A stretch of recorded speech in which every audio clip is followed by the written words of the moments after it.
I find there's so many people disciplined and working, but they're disciplined and working. They work so much they never make any money. They work so much they don't take care of their health.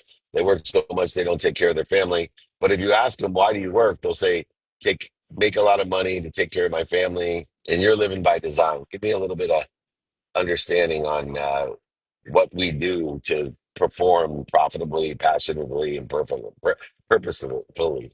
So the answer, I've been with the firm for 25 years. I go That's it. through, that's it, that's all.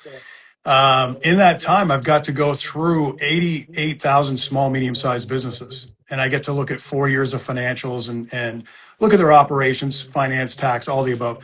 And some things, obviously, just under that sheer mass volume of reconciliation, I end up seeing some patterns pop off the page. And we talk about this profit thing.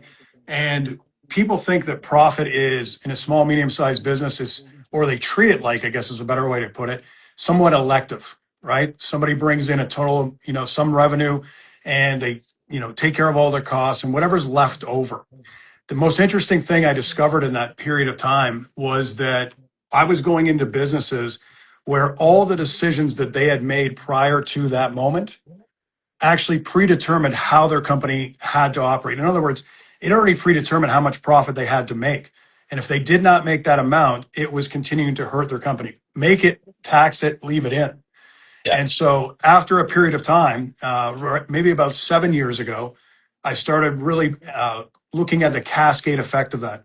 I started looking at debt service, working capital, break-even sales volume, pricing models, things that people, well, accounting specifically being a lagging indicator, it doesn't measure.